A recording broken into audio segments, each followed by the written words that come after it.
Hello and welcome to the Potential Psychology Podcast. I'm your host, Ellen Jackson, and it's my mission to share the science of human behaviour in a practical, fun and inspiring way. In each podcast episode, I interview an expert from the fields of psychology, well-being, leadership, parenting or high performance. I pick their brain to uncover what they know about living well, what tips do they have for you and I quiz them about how they apply their expertise in their own life. Join me as we discover simple, science-backed ways to live, learn, flourish, and fulfill your potential. Hello, and welcome back to the Potential Psychology Podcast. We have had a short break, and I am super excited to be back, kicking off this season 6. But before I talk about season 6 and our upcoming guests and the other exciting things that we've got happening for this season, let me ask you, how are you? Are you well? Are you thriving? Or are you just getting by right now? I know we all have days and periods in life when we're just getting by, and I also know that when we're in those places or phases, there can be a really strong desire to fight it, to really push against the whole experience, to resent the challenge and the hard stuff, to feel like it's unfair and unreasonable, or we tell ourselves to get over it or get past it or let it go. And there's just all of these feelings when life is difficult, when we can feel stuck and we're angry and we might be frustrated and we might be overwhelmed and we're resentful and it all just feels awful.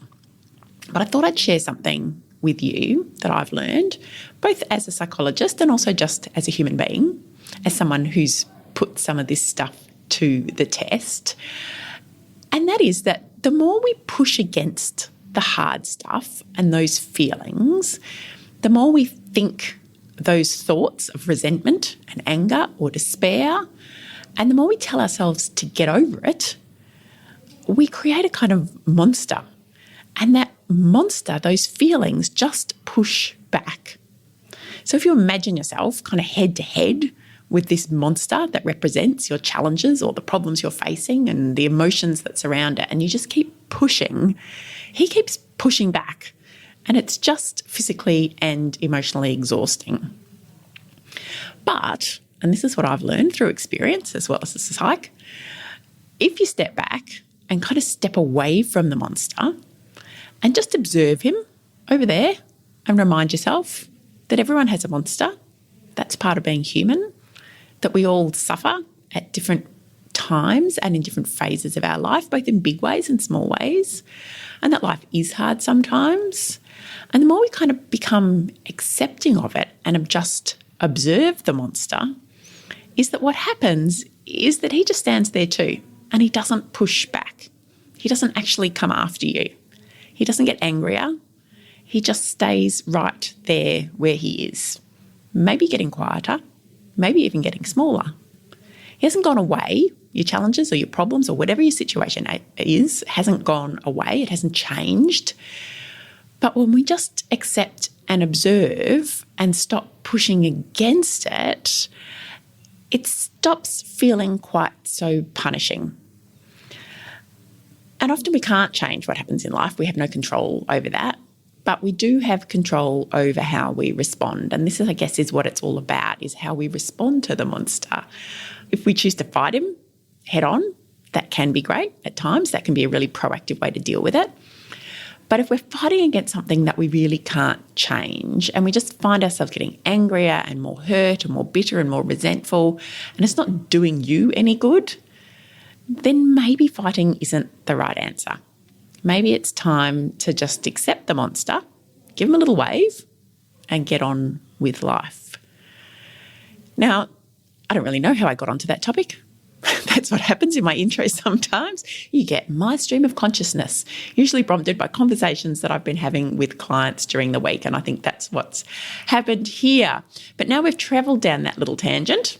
Let's come back to today's episode. And it's not entirely unrelated because today we have a guest with a fascinating story that created a bit of a monster in his life and in the life of others. And he has, over the years, found a way to quieten that monster.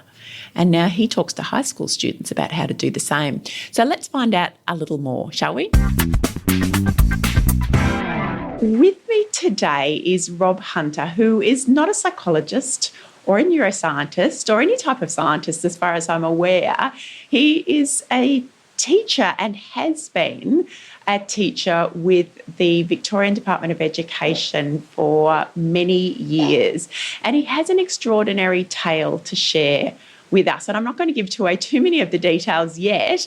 I'm going to say welcome to Rob Hunter. Thanks, Alan. It's lovely to have you here. I have just finished reading your published book, Day 9 at Warreen, and I'm going to ask you to share the story with our listeners of what exactly happened to you as a teacher on your 9th day of your teaching career in a little public country or rural school here in Victoria, because it is an extraordinary tale.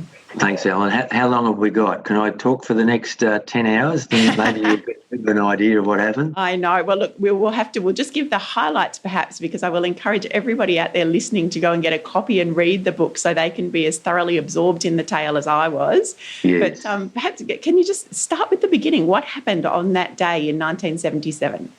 Yeah. So, as you said, it was my 9th day on the job. I had 9 children in my school, and I was it as far as the adult. I was the headmaster, the art teacher, the PE teacher, the caretaker, the bookkeeper, the works. And, I let the children out for recess at 10:30am, and they came racing back inside soon after saying, Mr. Hunter, there's a man outside with a gun. And I went to the door thinking not too much of it, thinking that might have been somebody wanting to shoot a rabbit or something like that. But I was forcefully and very scarily met by this balaclava hooded character, sweating profusely, puffing heavily and pointing this gun directly at my chest and swearing at me, saying, get back inside or I'll effing shoot you. And the children were very uptight because they'd been threatened as well at this time. And we all went back inside, sat down, and he proceeded to tell us what was going to happen. And ultimately, he took us away and at gunpoint held us for ransom. So he's kidnapped yourself, and this is the 9th day of your entire teaching career, and you're 20 years old at this point, is that right? That's correct, yes. So the whole of teaching is new to you, let alone, this very unexpected experience. And the children are just primary school age, aren't they? That's right, yes. There's 3 grade 6 girls, 2 grade 5 children, a boy and a girl, a grade 4 girl, a grade 3 girl, and 2 grade 1 boys who are only 6.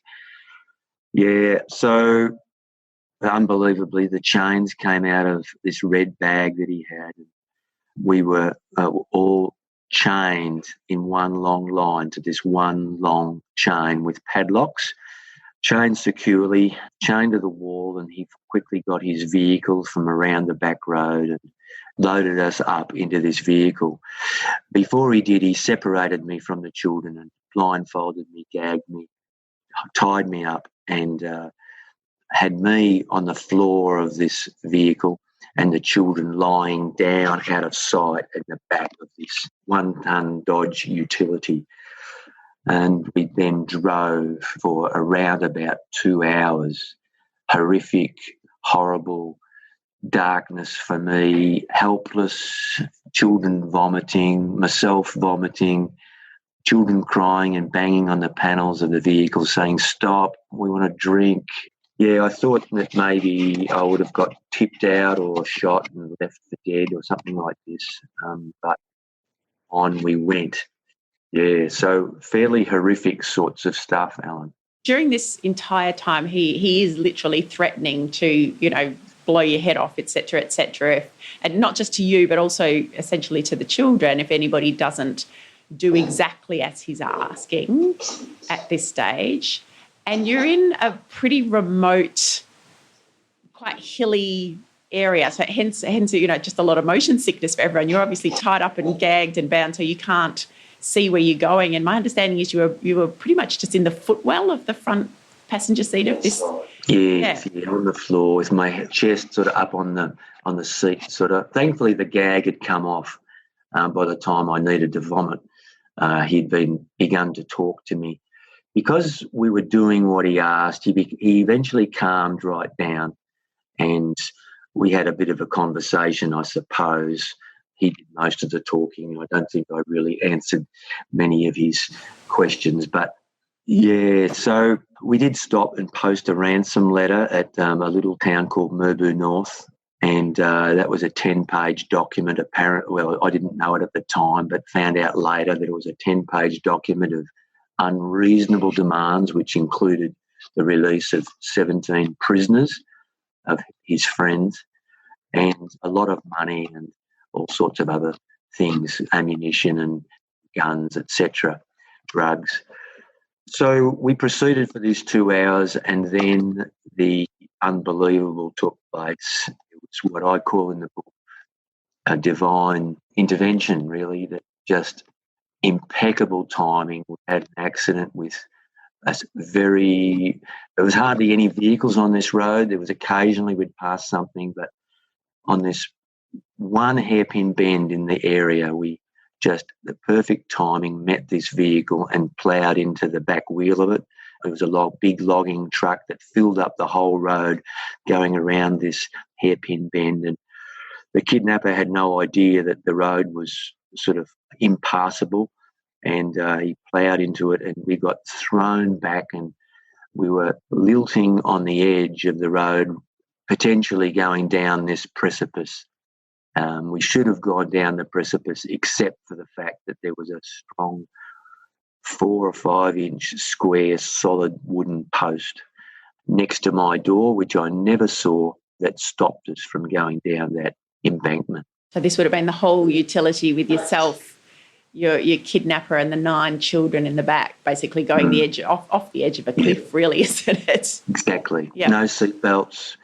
It would have been horrific. There would have been, if there hadn't been lots of deaths, there would have been lots of broken limbs, and it wouldn't have been nice at all.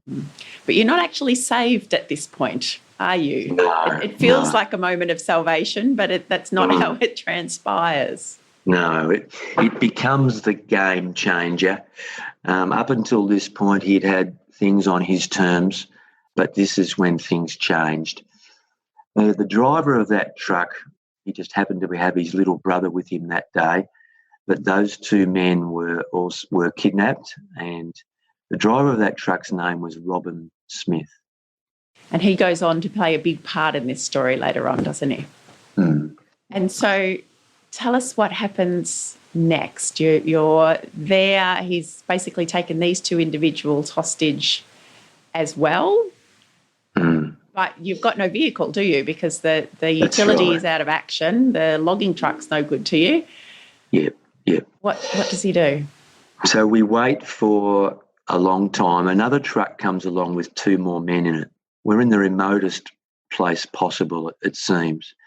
2 more men come along in Robin Smith's second truck. Just by coincidence? Perhaps not so much coincidence, because this is the track that these guys use, but the next bit is total coincidence. We wait for a good hour for another vehicle to come along after these, because there's now 5 men lying down on the road chained with that chain that the children had. And the children are free to just sit over in the gutter at the side of the road at the foot of this embankment. Being remarkably stoic and capable, it seems, from the story. Beautiful kids, beautiful sensei. These 3 grade 6 kids and the 2 grade 5 kids look after the other little ones. They're very much a family atmosphere. The older ones taking responsibility and keeping calm. They kept calm. Wasn't many tears. There was a few tears when they was vomiting, and there was tears in the accident, but ultimately there was a lot of sensible behaviour. I didn't know what to do, Alan. Right back in the classroom, I did nearly grab the gun at one stage, and I tried to get the children to walk outside when he left to get his vehicle, and a few of these options to try and overcome this silly circumstance. But ultimately I played it relatively cool and just sort of kept smiling to the kids and saying, it's okay, we'll just follow this through and it'll be okay, sort of thing. Not realising in many ways the repercussions of what was happening either. I was a very naive 20-year-old, just flying by the seat of my pants. Mm-hmm. But then at this remote place not far from what they called English's Corner, we've been going on a road called the Grand Ridge Road, which follows the Strzelecki Ranges in this part of South Gippsland, a dirt road up and down, around and around mountains.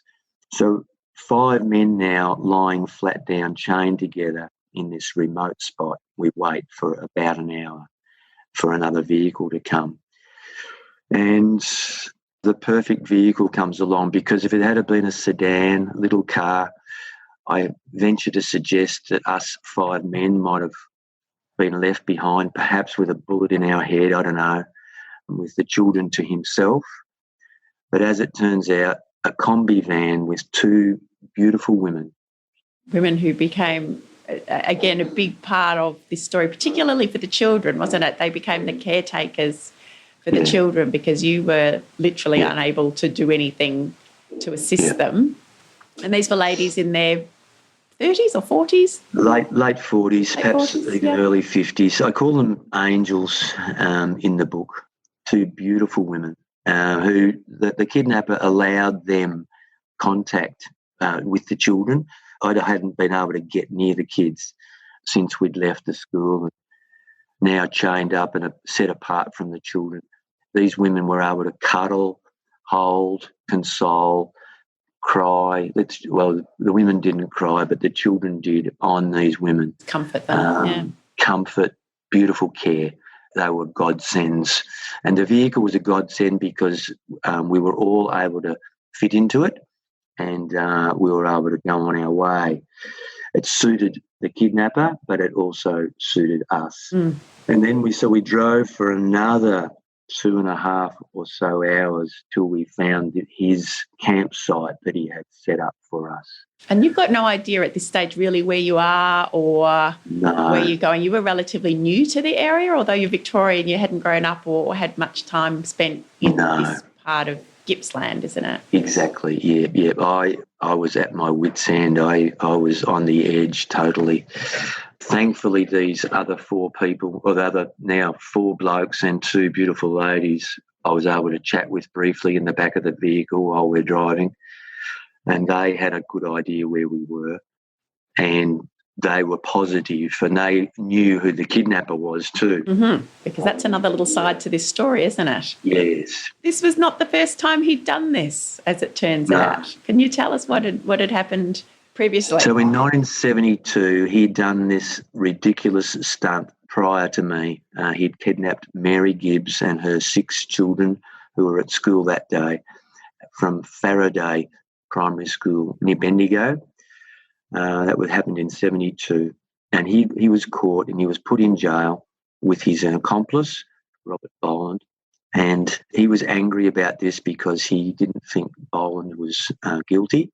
And he went to jail angry, and he escaped from jail angry 5 years later to do the repeat offence. And I'm guessing just because of your age at the time, the fact that this had happened previously, you probably hadn't connected those. I mean, you must have only then been, 14 or 15 years old when that previous event had happened. That's right. I'd been a student in year 11 at my high school, and I'd remembered the event. And when the lady said to me in the back, "Hey, you know who this is, don't you?" And I said, "No, I've got no idea." And they said, "It's Edwin John Eastwood, who did the Faraday kidnapping." And I thought, okay.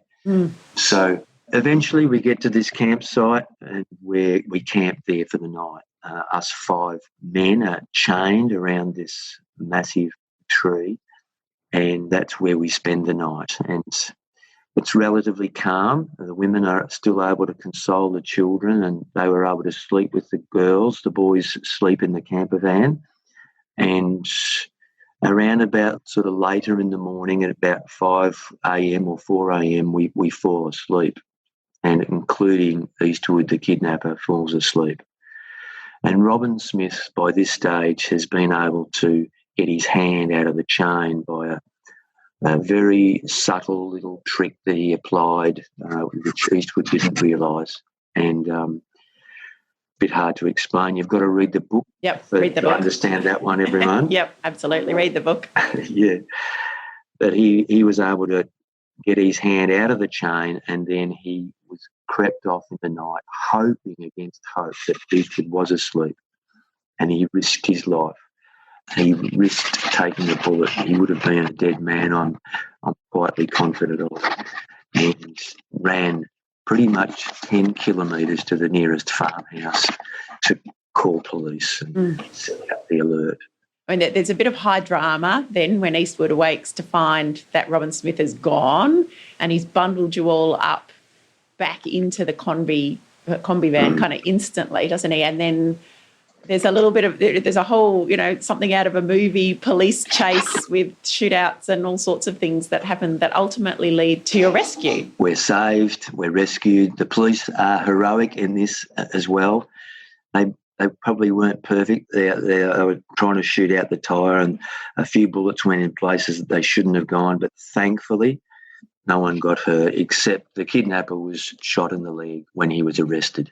So the rest is history, really. But the trouble when you have trauma like that, which is why we're talking about this, Alan, isn't it? That, trauma like that doesn't go away. No, and I note, Rob, that, even a couple of, when we first mentioned Robin Smith and then the ladies who came along in the combi van, you there was emotion for you, that you were starting to tear up a little even now, and we're talking, I'm trying to do the maths, 39 years later, is that 42. 42. Goodness, I can't even add up myself. I should be able to work that out because I was about 4 in 1977.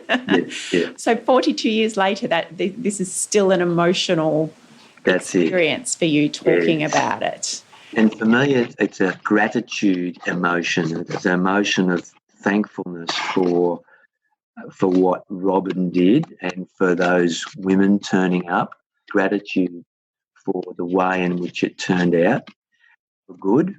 And I think, Alan, you're going to highlight this in a minute, but I spend a lot of time talking with secondary students these days, running my kidnapped teacher talks, Health After Hurt. And I say to them, you can focus on the positive about this. I'm not thankful for the kidnapping itself, although in a way I am now, because it gives me an opportunity to talk about these things. But at the time, I focused on how thankful I was for these people like Robin Smith and those 2 women that I call angels affectionately in the book. So we'll come to that in a moment. I'm interested to know what were the after effects, because this is not, I can't imagine that there was kind of critical incident counselling rolled out for you, or, that just wasn't the done thing in the 1970s. So what was the kind of the approach in terms of, how you dealt with or were encouraged to deal with the incident immediately following and the effects on the children as well? Yeah, well, it was a classic case of post-traumatic stress disorder, I think, that we all experienced in a very naive, uninformed, uneducated manner. And essentially we got back on the horse. We went back to school. The 4 eldest children went into Leongatha and nobody really knew what to do. The education department didn't give us any counselling. In those days, it hardly existed. Psychologists and psychiatrists were around, but you had to be a very hard case to be going to that sort of therapy. So what were the repercussions? Well, there was a lot of flashbacks. There was a lot of feelings of, what do I do with this?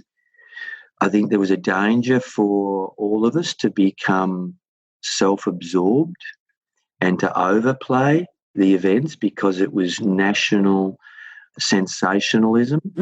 Would have been all over the headlines, I can imagine. In fact, you talk in the story in that campsite of being able to hear some of the radio announcements late at night saying, a teacher and students have disappeared from this school. At this stage, nobody knew where you were or what had happened. The ransom note had been posted, but we're talking about the days of snail mail. It was going to take a while to get to its destination, wasn't it? Yeah, and so it was all over the papers for days on end, particularly in Victoria. For a good week, there was articles and photos and feature front page, second page feature articles.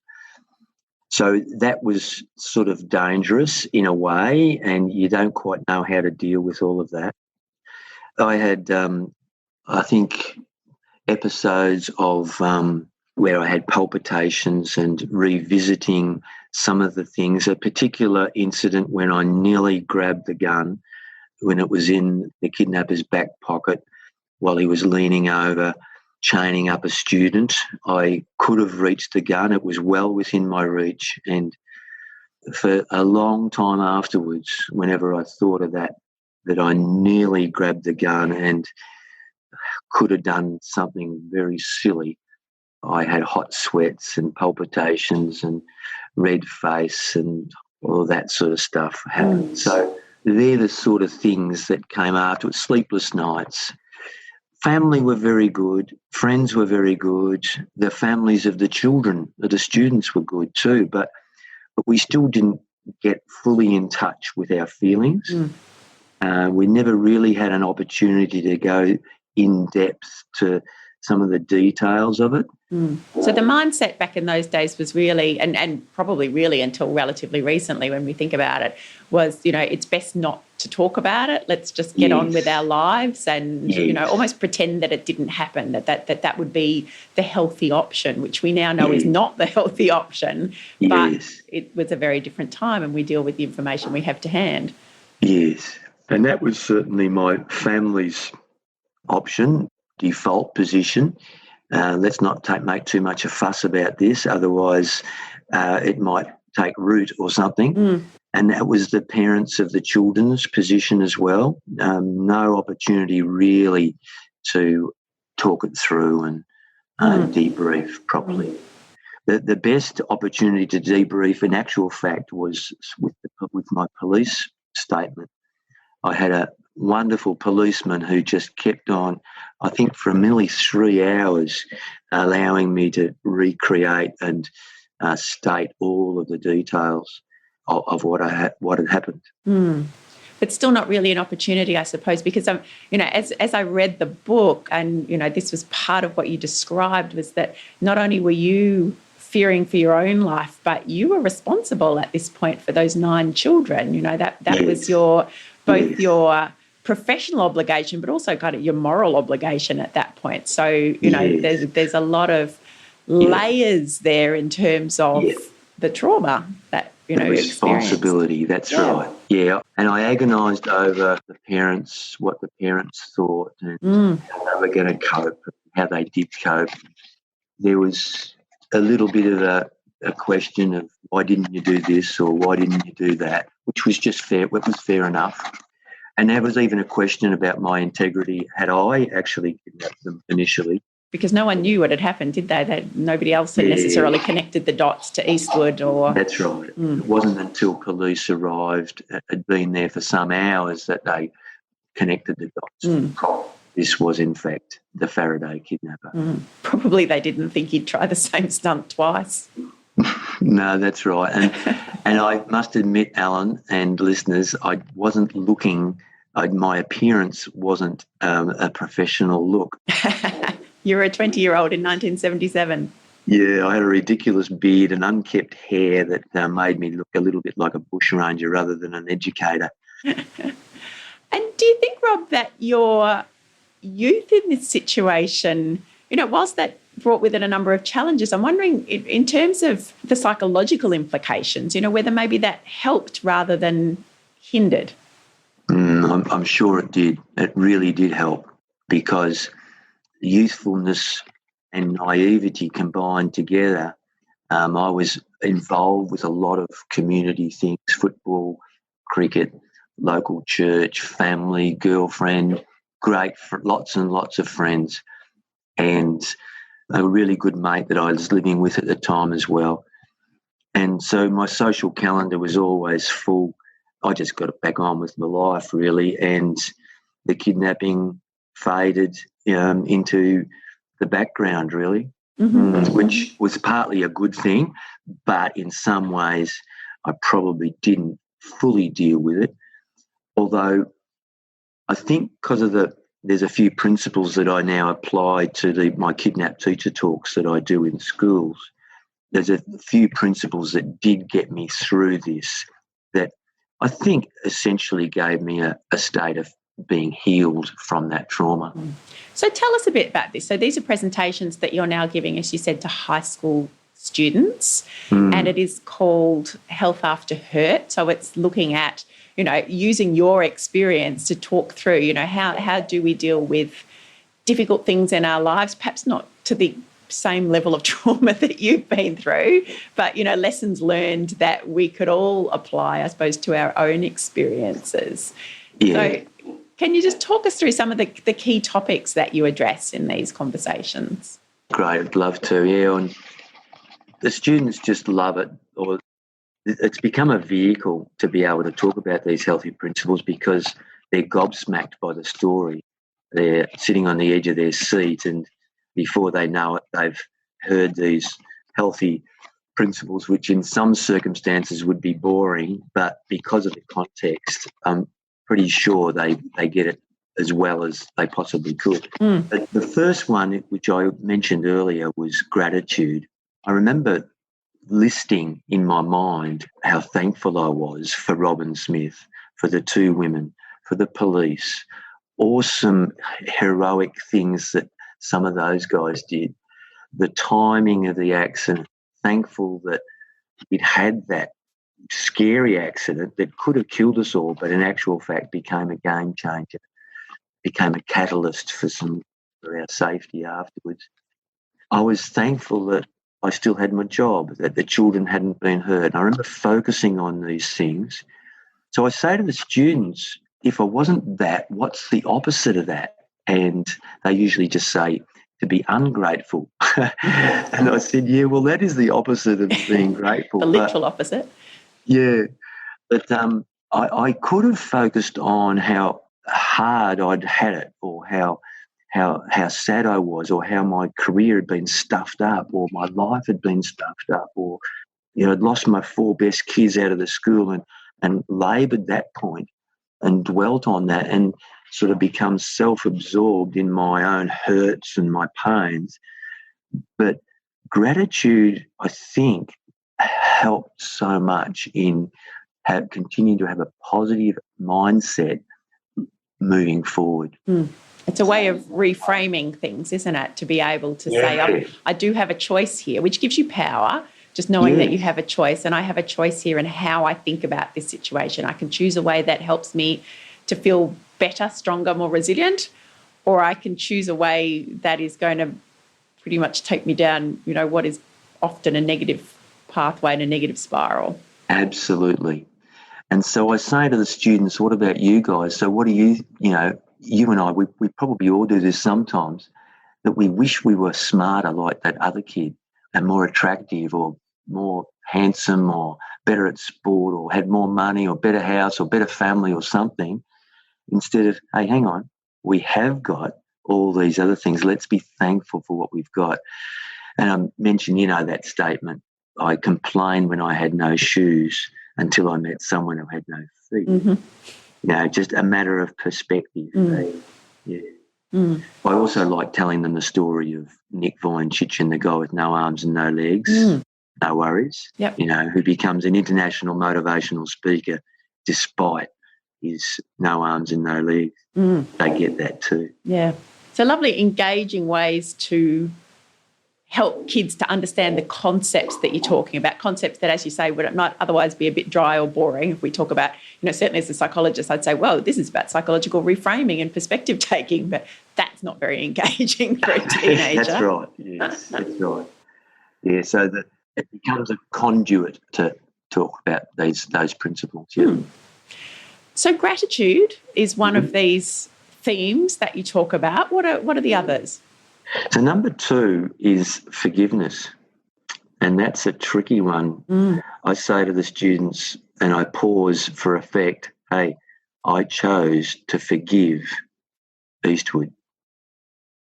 And I then look at them and I say again, I chose to forgive him. And I said, would you do that? And no. Couldn't do that.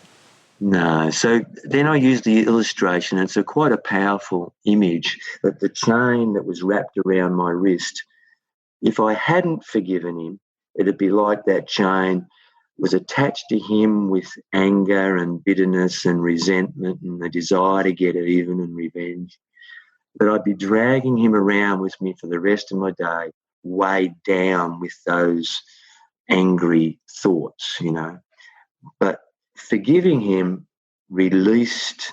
unlocks the lock, which frees the chain and allows me to move on freely into my future, unencumbered, unhindered from those emotions that I could have hung on to. And it's such an interesting way to think about forgiveness, isn't it? I think you say in the book you do have some like a little kind of Q&A sort of thing, frequently asked questions, I suppose, where you respond to those, and you can't forget what he did. No. You can't, it will always be there, but by forgiving him, it is releasing those chains. Yeah, and I also add, it's not saying it was all right. It's not saying it was okay, mate, do it again whenever you like sort of thing. No, it was not okay. And it was relatively easy for me to forgive too, Alan, because justice had been done. He'd been caught. Yeah. It was a clear-cut case. I feel for a lot of other people who justice is often not done. The perpetrator is not caught. The victim continues to lament the fact that their perpetrator is got away with it. So that becomes very difficult for people to try and forgive. And it's a process. There's some other aspects to it that I like to explain too, that forgiveness is like forfeiting the right, if you like, to stay angry and to want revenge. It's letting go of that inclination, because that's our natural state, isn't it? To sort of, he hurt me and I'm hurting. Hold on tightly to that. Yeah, cling to that. So it's sort of like a gift to be able to let go. Well, it's not easy to let it go, but to be able to do it requires a lot of guts, I guess. It's not an easy decision, and it's often a process, and we often need counsellors or chaplains or psychologists or somebody to help us go through that process, yeah? And the thing that struck me too about the, framing forgiveness like that, I think often when we think about forgiving someone, it is more of that, oh, that's okay, it's all right, I forgive you. So it's like us sort of bestowing forgiveness on them like they deserve it somehow. And yet the way you frame it here, it's really got nothing to do with the other individual. It's forgiveness for your sake. I have to forgive the situation, forgive what's happened to me in order for me to move on. Absolutely. And I say to the students, if I hadn't forgiven and I was dragging him around, I said, who's that hurting? Is that going to hurt him? Am I getting him back by hanging on to this? He doesn't even know. He's going on with his life or he's in jail or whatever. It's only me that gets hurt. So it's a sort of a no-brainer in a way, but still it's not easy to forgive. I say to the kids or the students, for me it was just a decision. I knew I needed to let go, and it was a prayer, really. God, I forgive him. I let go. And I do also explain that sometimes, for some people, going through where they write out on a piece of paper how hurt they've been and the emotions they feel and what happens, and then with a friend or with a counsellor, they put a match to it and then let it go. Okay, it's gone. I'm letting it go. Or I throw it off a bridge or something. I'm not advocating littering, but symbolic bridge. Doing something like that's got a bit of imagery to it that helps you let go of that pain. So gratitude forgiveness. Is there another theme in there that you like to talk these students through?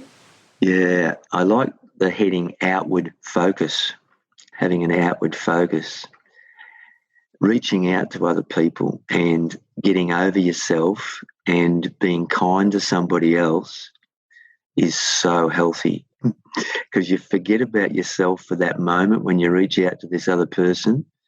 You know, for kids at school, it might be help you pick up your books that you just dropped or something, or just taking an interest in another person. I love that saying, what you sow is what you reap. Students at school say, what does that mean? And they don't get the word reap very well. I explain that reap is about harvesting, but to simplify it, what you give is what you get. If you give lots of kindness and lots of thoughtfulness and consideration to people, it comes back to you, and it's so good. Whereas if you give rubbish, crap, nastiness, hatred, it'll come back. I sort of skipped this, I suppose, but at the beginning, I talk about hurt people who hurt people. And the opposite of that is a hurt person who's prepared to, okay, I've been hurt, but I'm going to let go of it and I'm going to reach out to somebody else and be kind. And all of a sudden, the opposite happens. I'm reaching out in kindness to someone and it actually comes back to me, which is really the opposite of what a bully does. Hurt people, and we take it out on our loved ones. So if we don't deal with this well, we end up being an abusive husband or an abusive father or a bullyish teacher I could have become. But in actually reaching out to other people in kindness, a lot of the negatives become undone and you turn it into good. So really the role there of just that human connection, which we know is so important to people's well-being, just connecting with others, and then, acting with kindness, acting with compassion. And I wonder whether I know certainly in positive psychology, the field in which I work, we talk about the role of having a sense of meaning and purpose in our lives for people's well-being, and how even just those acts of kindness, how helping other people, perhaps helping, the volunteering or just doing things that are outside of ourselves that contribute to others might be tapping into a bit of that sense of meaning and purpose, which we know helps to boost our well-being. Yes. It's a bit of a default position for a lot of us when things are going bad. We sort of look inward, don't we?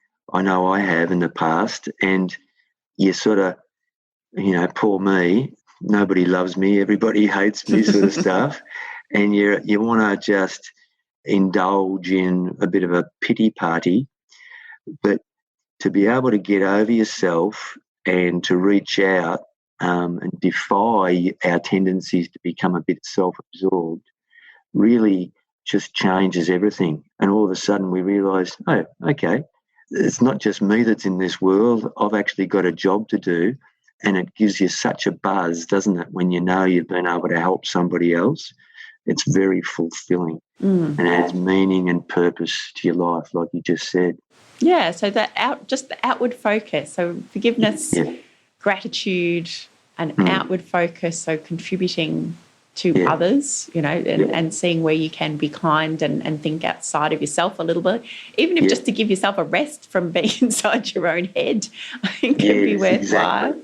Yes. So they're the first three. And then my final one, which in sort of is partly wrapped up in it all in a way, is having something to believe in. Or for me, I use the words having a strong foundation, something that you can build your life upon, or a set of beliefs or a structure. For me, it was my Christian faith. But I say to the students, it doesn't have to be necessarily a faith or necessarily a Christian faith, but something that will give you a real purpose and a meaning, that it will give you something to build upon. The beauty about my Christian faith was that it got me doing those other three things. I knew it was right to display gratitude. I'd been forgiven, so I forgave. And the example within the Christian faith is to reach out in kindness and love to other people. So that was sort of the way in which it works so well for me. And then there's some great causes for people to believe in and to follow, but that was what was really helpful for me. Mm. And do the kids, when you're talking about that, do the kids have ideas or examples of things that work for them as a kind of a foundation or a set of structures? Yeah, well, I think they get it. I know that a lot of them just love sport, and they want to sort of live for sport, which I think is a good ideal in a way. But the trouble is with sport, once your body gets a little bit older, you can't do it, but you can still be interested in it. Mm. But it probably doesn't help you with some of those other areas like forgiveness or gratitude but there's some heroic people in the sporting field. I think of Neil Danaher. What motivates that beautiful man? I don't know. I'd like to get inside his head. What's his firm foundation that's made him so heroic?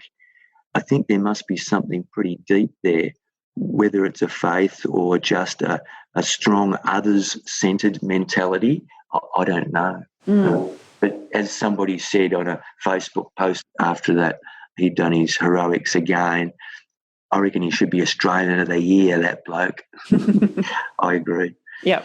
I'm wondering too whether, so as you're talking about those sort of firm foundations, and to my mind, just having a clear sense of core values, I suppose. I know the primary school that my children go to, and I think this is not uncommon now in primary schools, but I do know that it's really well lived at our primary school, is just having those values. So for them, it's care, excellence, respect, community, and something else that I've forgotten, or maybe it's just the four. I don't know. I need to find out from the kids. They'd remember. Is it kindness? I don't know if it's kind of care, excellence, respect, community.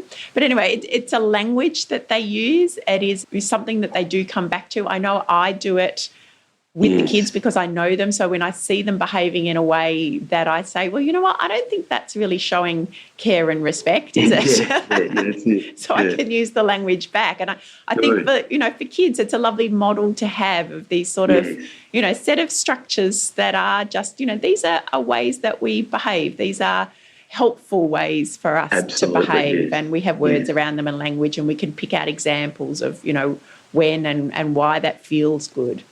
Absolutely. And the primary school that I've got a lot to do with at the moment has those core values as well. Respect, kindness, community, and like you, I can't remember what the fourth one is. It's always a list. You can never remember the last one on the list.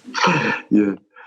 And how do kids respond to this? I mean, I have read there's testimonials on your website, and I will link to that in the show notes for this episode that people can go and have a look. It seems very well received, and I know you said that having that, the engaging story that gets them on the edge of their seats and kind of opens their minds up then to the content that you share. Is that the kind of response you're getting from kids? Yes, yeah. Teachers almost always say, Rob, these kids haven't behaved like this. I haven't seen them so well behaved all year, They were so attentive and so engaged. So, yeah, they are responding really well. I guess, I'm hopeful that those healthy principles will sink in.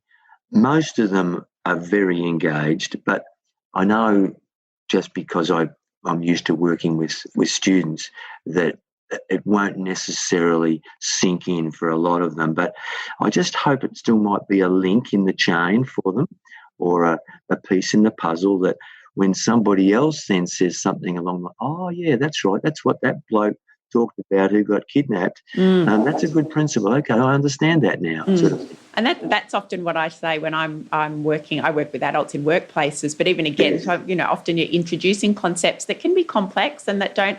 And I often say, sometimes these things won't land right away. It could be weeks, could be months, could be even years when something else happens, and all of a sudden this idea sort of, it's almost like it gathers enough weight in your mind that something drops and you go, oh yeah, that's what that meant, or I see it now. So that's always it's just the hope that it's going to land at a useful point. Terrific, Alan. Yeah. So Kidnap Teacher Talks, Health After Hurt. I should mention too about the book. So day 9 at Wirreen. Yes. The students are mesmerised by the book. I always give away a copy to each year level, and then some lucky student who happens to say the right thing at the right time earns a book, if you like. They get a copy too. And the rest of the kids say, "Oh, I want one. Can I have one? Can I have one?" But I'll present one to the school as well. But this book now is published by Wilkinson, which is fantastic. It's a little bit better than my self-published effort.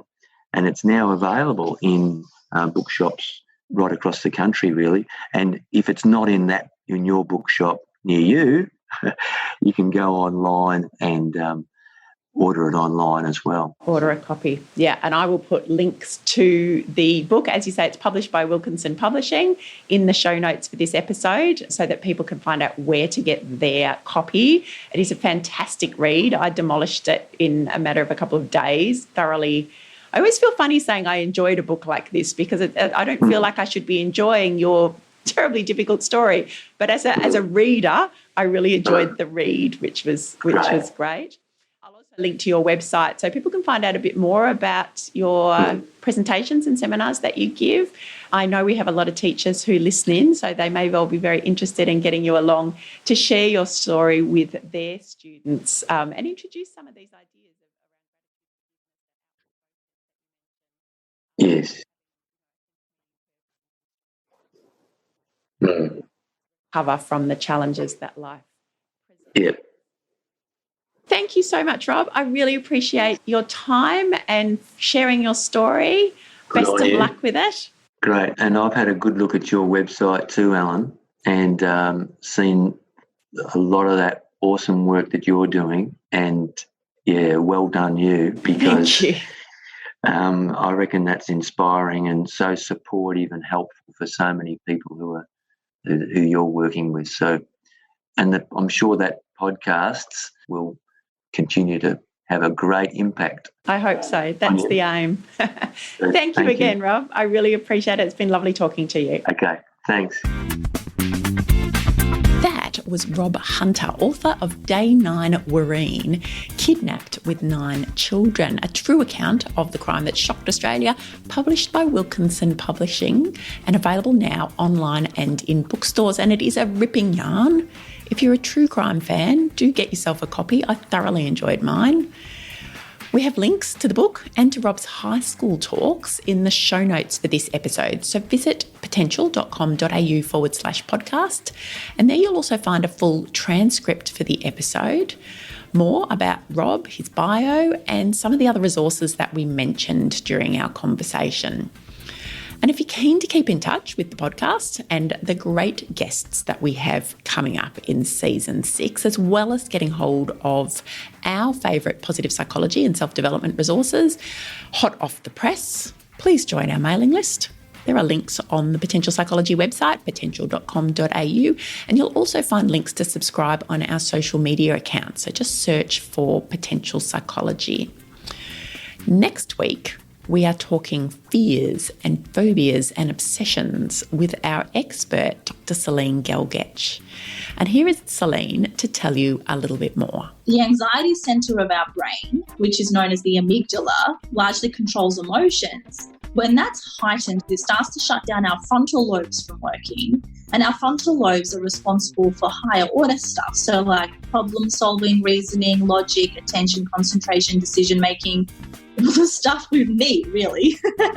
And so if our ability to reason and logic is shutting down, we're then functioning purely from the emotional centre of our mind, and that problem solves, but from an emotional perspective rather than a logical perspective. Quick, what did Celine do last time she was in this situation that made this go away? And it doesn't have to make logical sense. It's just whatever got rid of the distress. But then when everything calms down, the amygdala's like, okay, great, I've done the job. And then the frontal lobes come back online again. And then you think back and you go, what the hell was that about? Because logic's kicking back in. Thank you so much for listening. I really appreciate it. The whole PP team appreciates it. And don't forget to share the podcast with others who might also like to thrive and flourish. We'd really appreciate that too. And until I see you next, have a great week and thanks for listening.